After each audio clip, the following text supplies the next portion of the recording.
سلام بچه‌ها، امروز میخوام آب رادیاتور ماشینم رو عوض کنم. من پارسال این کار انجام دادم که قبلا هم ویدیوشو براتون گذاشتم، لینکش این بالا میذارم برید ببینید.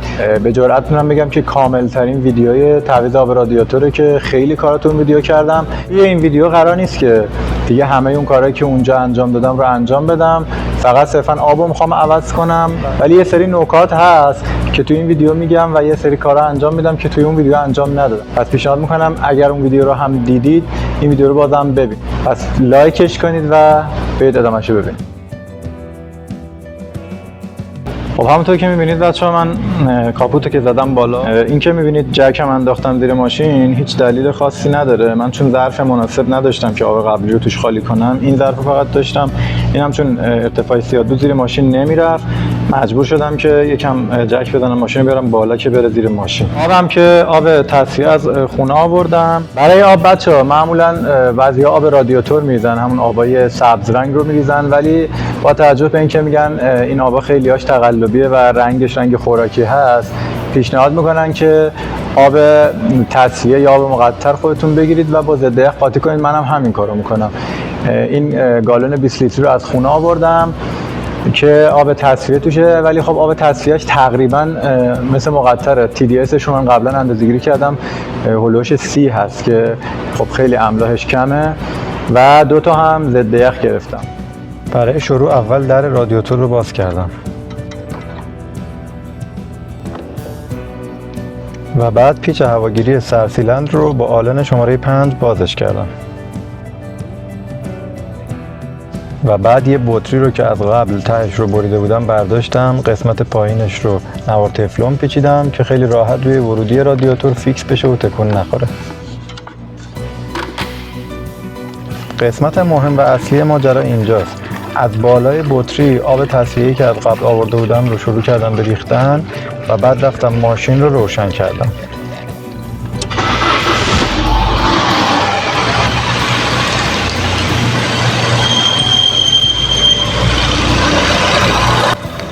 بعد چند تا گاز زدم تا هم آب سریعتر خارج بشه و هم اگر کانالای آب گرفتگی دارن باز بشن. بچه‌ها یه نکته اینجا بهتون بگم، این روش تست خیلی خوبی برای سلامت واتر پمپه. وقتی که شما گاز میدید باید آب با فشار بزنه بیرون و اگر این اتفاق نیفته یعنی واتر پمپتون مشکل داره.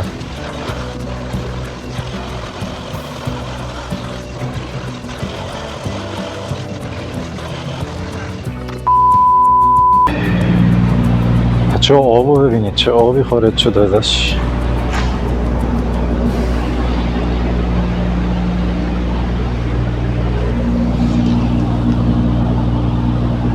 آقا من یه نکته بگم، این کارهایی که من انجام میدم توی اکثر ویدیوهام هم گفتم، کارهایی که خودم کنجکاوم و دوست دارم انجام بدم، ولی لزوما توصیه نمی‌کنم. کارهایی که میبینم کسایی که حالا مکانیکن اینجوری میگن انجام بده، من تست میکنم، ولی هیچ وقت خودم چون فنی نیستم و اطلاعات تخصصی ندارم توصیه نمیکنم به کسی که انجام بده، چون ممکنه ایراداتی داشته باشه که به ماشین آسیب بزنه. حالا نوبت تخلیه کامل آب رادیاتوره. پس اون شیلنگی که پایین هست رو پسش رو باز کردم و شیلنگ رو در آوردم. با اینکه دفعه اولم نبود که این شیلنگ رو باز می‌کردم، ولی این دفعه دهنم رو صاف کرد تا در اومد. این کارهای فنی شاید جذاب باشه، ولی بعد وقتا آدم به خودش فحش میده که چرا این کارو میکنه. بچه‌ها یه لایک بزنید یکم انرژی بگیرم.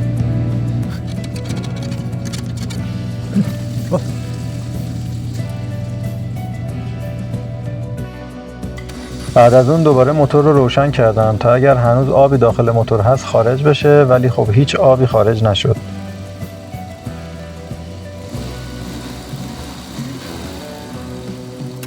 خب بچه‌ها آبو تخلیه کردم، حالا باید آب جدید رو بریزیم. مایع خنک کننده داخل سیستم خنک کننده پژو XU7 حدوداً 7.5 لیتره. پس شما هم اون چیزی که باید آماده کنید بعد یه مقدار بیشتر هم باشه که توی هواگیری ممکنه مقدارش حروم بشه، کم نیاد. 2 تا ضد یخی که خریده بودم رو داخل ظرف آب تصفیه ریختم تا قشنگ با هم ترکیب بشن.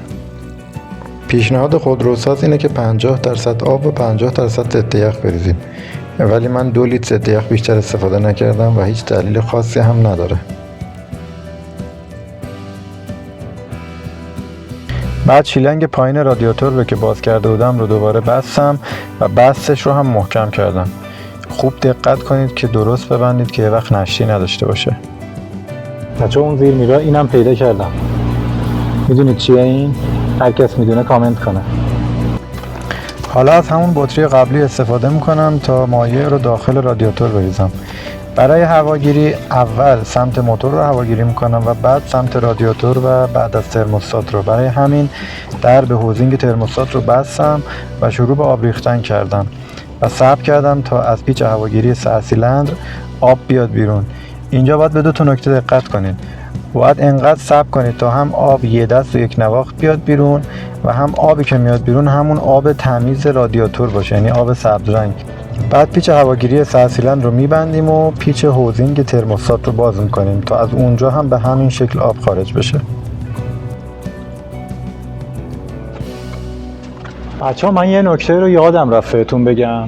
اون موقعی که من داشتم اینجا آب تصفیه تنها میریختم و ماشین رو روشن کرده بودم که از پیچ هواگیری آبای قبلی بدنه بیرون، شما حتما اگر خواستید این کارو بکنید سیستم تهویه داخل ماشین رو روی حتما بخاری بذارید که این آبی که داره میره از توی رادیاتور بخاری هم رد بشه و رادیاتور بخاری هم آبش عوض بشه.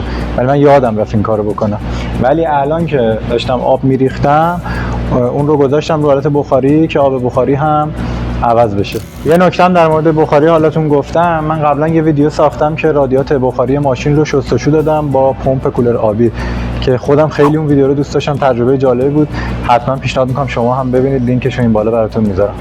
خب بچه‌ها نکته آخرم بهتون بگم که با توجه به اینکه منبع انبساط پژو همین قسمت هست و یه خطی هم روش داره اینجا، الان این آب زیاده. یکم آب رو باید تخلیه کنید که من توی اون ویدیو قبلی گفتم چه شکلی، اینجا هم میگم.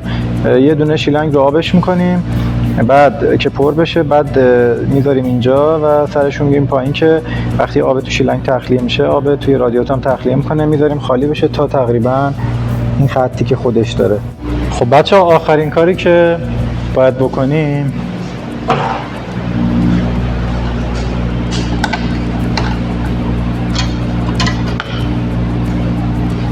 این در رادیاتور هم بچه‌ها جهت نداره، فرقی نداره کدوم سمتی ببندید. من ویدیو درست کردم براش، اینجا میذارم برید ببینید.